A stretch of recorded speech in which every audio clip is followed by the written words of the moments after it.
Hi one. അപ്പോൾ ഇന്ന് റഷ്യയിലുള്ള ഇന്ത്യക്കാർ റഷ്യയിൽ ടാക്സി ഓടിക്കുന്നതിനെ കുറിച്ചിട്ടുള്ള ഒരു ചെറിയൊരു വീഡിയോ ആണ് ചെയ്യുന്നത്.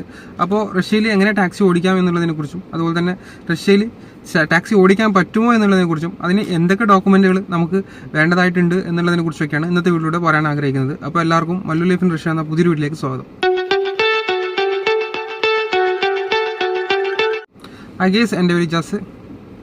ടാക്സി ഓടിക്കാൻ പറ്റുമോ എന്ന് ചോദിച്ചു കഴിഞ്ഞാൽ ഇന്ത്യക്കാർക്ക് റഷ്യയിൽ എങ്ങനെ ടാക്സി ഓടിക്കാൻ പറ്റുമോ അതിനായിട്ടുള്ള കുറച്ച് ക്രൈറ്റീരിയൽസ് ഉണ്ട്. അപ്പം ആ എന്തൊക്കെയാണെന്നുള്ളതാണ് ഇന്ന് ഞാൻ നിങ്ങളായിട്ട് ഷെയർ ചെയ്യുന്നത്.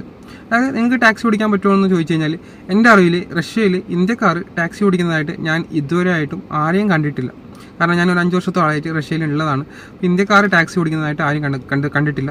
അതുപോലെ തന്നെ റഷ്യയിൽ ഇന്ത്യക്കാർക്ക് ടാക്സി ഓടിക്കാൻ പറ്റുമോ എന്ന് ചോദിച്ചു കഴിഞ്ഞാൽ അത് ഓടിക്കാൻ പറ്റും എന്നുള്ളത് തന്നെയാണ്. പക്ഷേ എന്ന് പറഞ്ഞു കഴിഞ്ഞാൽ നിങ്ങൾക്ക് അതിനായിട്ടുള്ള കുറച്ച് കാര്യങ്ങൾ നിങ്ങൾ ചെയ്യേണ്ടതായിട്ടുണ്ട്.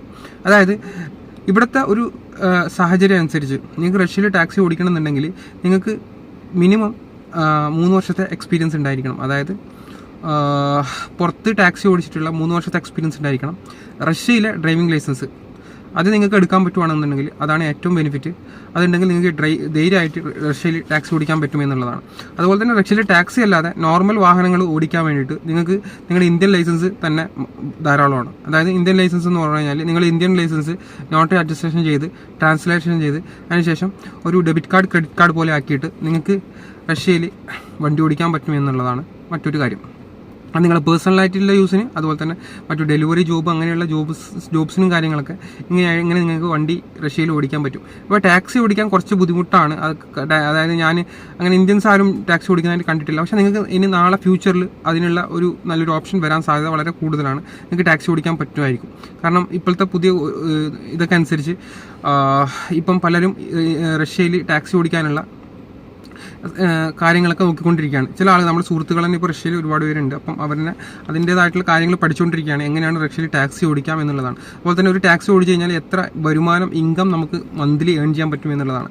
അതായത് 2 ലക്ഷം രൂപ വരെയാണ് ഒരു മോസ്കോയിൽ ഒരു ടാക്സി ഓടിക്കുന്ന ഒരു ടാക്സി ഡ്രൈവറിന് ഒരു 1 മന്ത് അവൻ്റെ ഇൻകം എന്ന് പറഞ്ഞു കഴിഞ്ഞാൽ അതിൽ അവൻ്റെ പ്രോഫിറ്റും എല്ലാം കഴിഞ്ഞിട്ട് ഒരു മാസം മിനിമം അവനൊരു 1 ലാഖിൻ്റെ അടുത്തെങ്കിലും മിനിമം അവന് ഏൺ ചെയ്യാൻ പറ്റും. എസ്പെഷ്യലി മോസ്കോയിൽ അത്രയും നല്ല ബെനിഫിറ്റ് ഉള്ള ഒരു സാലറി കൂടിയാണ്, നല്ല ബെനിഫിറ്റുള്ള ഒരു ജോബും കൂടിയാണ് ഈ ടാക്സി ഡ്രൈവറായിട്ട് വണ്ടി ഓടിക്കുക എന്നുള്ളത്.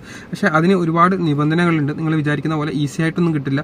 USSRൻ്റെ കാലത്ത് സോവിയറ്റിൻ്റെ ആ ഒരു സമയത്ത് Tajikistan, Azerbaijan, Uzbekistan, Kyrgyzstan, Armenia ഈ ഭാഗങ്ങളിൽ നിന്നൊക്കെ വന്ന ആൾക്കാർക്കൊക്കെ അവർക്ക് പാറ്റേൺ ഉപയോഗിച്ചാണ്. അതായത് നമുക്ക് വർക്ക് പെർമിറ്റ് പോലെ അവർ വരുന്നത് ചില പാറ്റേൺ എന്നുള്ള ഒരു കാർഡ് ഉപയോഗിച്ചാണ്. ആ കാർഡ് ഉപയോഗിച്ച് ഇവിടെ വർക്ക് ചെയ്യാനുള്ള അലൗഡ് ഉണ്ട്. പക്ഷെ അവർക്ക് അവരുടെ രാജ്യത്തിൻ്റെ ലൈസൻസ് വെച്ചിട്ട് അവർക്ക് ഇവിടെ റഷ്യയിൽ വണ്ടി ഓടിക്കാൻ പറ്റും. അപ്പം ഭൂരിഭാഗവും അതായത് റഷ്യയിൽ വണ്ടി ഓടിക്കുന്നത് നിങ്ങളെ ശ്രദ്ധിച്ചാൽ മനസ്സിലാവും ഈ പുറത്ത് രാജ്യക്കാരായിരിക്കും. അതുപോലെ അസർബൈജാൻ, തജിക്കിസ്ഥാൻ, ഉസ്ബെക്കിസ്ഥാൻ അങ്ങനെയുള്ള രാജ്യത്തെ ആൾക്കാരായിരിക്കും ഭൂരിഭാഗവും റഷ്യയിൽ ടാക്സി ഡ്രൈവർമാരായിട്ട് ജോലി ചെയ്യുന്നത്. വൻ തുകയാണ് അവർ ഒരു മാസം, നല്ലൊരു ഇൻകമാണ് അവർ ഒരു മാസം ഉണ്ടാക്കുന്നത്. പിന്നെ എന്ന് പറഞ്ഞു കഴിഞ്ഞാൽ ഇപ്പോൾ റഷ്യയിലുള്ള ഒരു സാഹചര്യം വെച്ച് കഴിഞ്ഞാൽ പലരുടെയും ഒരു തെറ്റിദ്ധാരണയുണ്ട്. അതായത് റഷ്യയിൽ വന്ന ഉടൻ തന്നെ നമുക്ക് ജോലി ചെയ്യാൻ പറ്റുമോ ഇല്ലയോ എന്നുള്ളത്.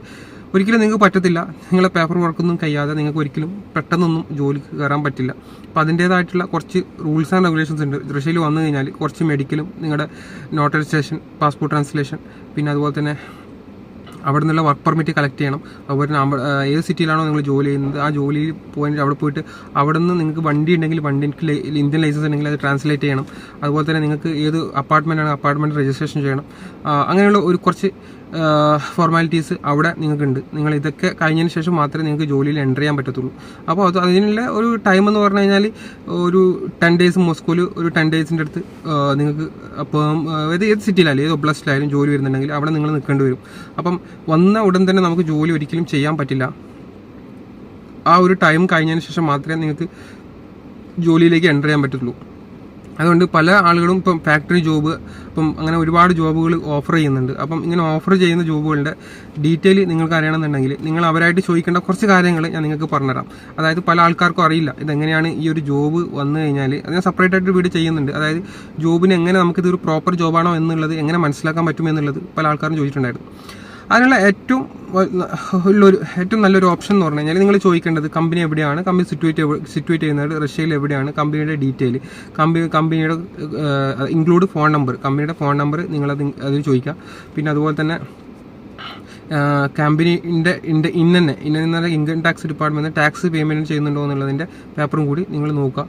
അപ്പോൾ ഇത്രയും കാര്യങ്ങൾ നിങ്ങൾ മനസ്സിലാക്കിയ ശേഷം മാത്രം വേറൊരു കമ്പനിയിലേക്ക് നിങ്ങൾക്ക് ഓഫർ ലെറ്റർ കിട്ടുന്നുണ്ടെങ്കിൽ നിങ്ങൾ പോകാൻ പാടുള്ളൂ. അപ്പം ഇംഗ്ലീഷ് ലെറ്ററിലാണെങ്കിൽ മിക്കവാറും അത് ട്രാപ്പായിരിക്കും. റഷ്യയിൽ നിന്ന് വരുന്ന ഏത് ഇൻവിറ്റേഷനും വർക്ക് കോൺട്രാക്റ്റ് ആണെങ്കിൽ അതൊക്കെ റഷ്യൻ ലാംഗ്വേജിലായിരിക്കും. അത് മുൻകൂട്ടി ഇങ്ങോട്ട് പറയാണ്. അപ്പോൾ എന്തായാലും വീഡിയോ ഇഷ്ടപ്പെടുകയാണെങ്കിൽ ലൈക്ക് ചെയ്യുക, ഷെയർ ചെയ്യുക, സബ്സ്ക്രൈബ് ചെയ്യുക. ഇങ്ങനെയുള്ള നല്ല ഇൻഫോർമേറ്റീവ് ആയിട്ടുള്ള വീഡിയോ ആയിട്ട് വരുന്നവരെ എല്ലാവർക്കും ഗുഡ് ബൈ.